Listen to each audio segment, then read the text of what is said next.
E fala galera, tudo bem com vocês? Na aula de hoje vamos conversar sobre a região norte. Mas antes de dar início a essa nossa aula, não se esqueça de se inscrever no nosso canal e deixar o seu like, porque isso ajuda muito o nosso canal a crescer. Mas agora, bora para a aula. Vamos começar explicando que a região norte e a Amazônia não são sinônimos. Então a região norte é uma grande região brasileira formada pelos estados do Acre, Amapá, Amazonas, Pará, Rondônia, Roraima e também Tocantins. Toda essa área ocupa uma superfície de quase 4 milhões de quilômetros quadrados. Então a Amazônia é a área de abrangência da floresta amazônica que ultrapassa os limites da região norte e avança sobre vários países da América do Sul, e ela acaba sendo conhecida como Amazônia Internacional ou Pan-Amazônia. A Amazônia Legal, ela foi criada pelo governo brasileiro para promover o desenvolvimento regional e ela engloba a área que abrange a Amazônia no país, o que inclui ali todos os estados da região norte, o Mato Grosso e também uma porção do Maranhão. Agora vamos conversar sobre a floresta amazônica. Então a floresta amazônica é uma floresta pluvial, ou seja, tem características de ambientes bastante úmidos e com temperaturas elevadas, que acaba abrigando grande variedade de espécies. Nessa floresta, encontramos ali, por exemplo, matas de inundação e matas de terra firme. Então agora eu quero explicar para vocês a diferença dessas matas de inundação, porque elas acabam se dividindo. Então, por exemplo, as matas de igapó, elas são encontradas ao longo das margens dos rios em áreas constantemente alagadas. Essas matas, elas apresentam árvores de menor porte quando comparadas, por exemplo, ao restante da floresta. Além disso, podemos encontrar muitas espécies de plantas aquáticas, como por exemplo a Vitória régia.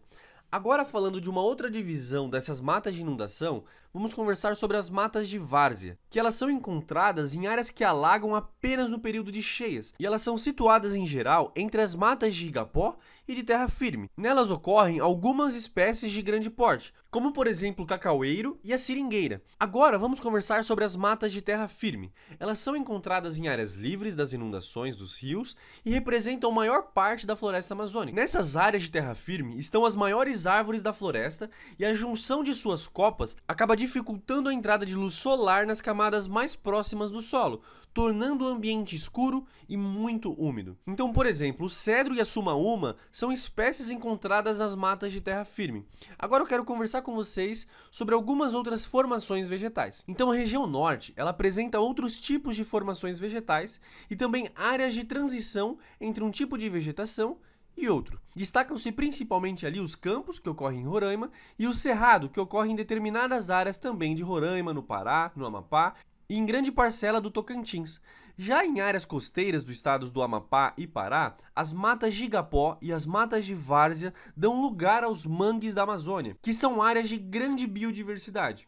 Agora, conversando sobre o clima dessa região, um dos fatores responsáveis pelo elevado volume de águas que circula na bacia amazônica são as condições climáticas que predominam na maior parte da região norte, com ocorrência de clima equatorial úmido, que as médias de temperatura são elevadas, chegando a ultrapassar 20 graus Celsius e contribuindo para a alta taxa de evaporação. A amplitude térmica ela é baixa, com pouca variação de temperatura entre o dia e a noite. A região norte ela apresenta os índices pluviométricos mais altos do país, chegando a superar 2.500 milímetros anuais em algumas áreas. No estado do Tocantins e também em Rondônia, há ocorrência de clima tropical, com invernos secos e verões muito chuvosos. Agora eu quero conversar com vocês sobre o relevo e também sobre a hidrografia. Mas antes, vale lembrar que vamos ter várias outras aulas detalhando algumas características da região norte.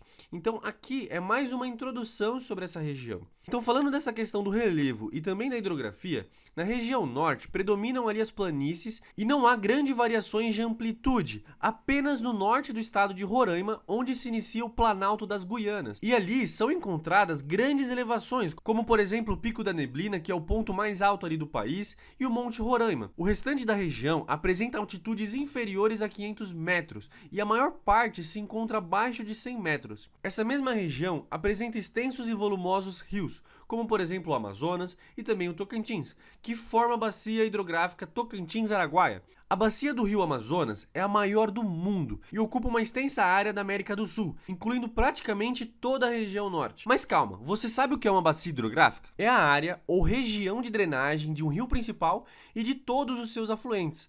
E essas bacias, elas são alimentadas pelas águas das chuvas e também pelos lençóis subterrâneos. Então, para finalizar, vamos conversar sobre o centro-oeste do país, em especial sobre os seus rios e também a ocupação. Na bacia do rio Amazonas, circula cerca de 20% de toda a água doce do planeta, e as margens de seus rios há terras indígenas, comunidades ribeirinhas, vilas e cidades de diversos tamanhos. Para as pessoas que vivem ali, os rios eles representam a fonte de abastecimento, pois desses rios eles obtêm ali a água e também o alimento. Além, é claro, de serem determinantes na realização de diversas atividades do cotidiano.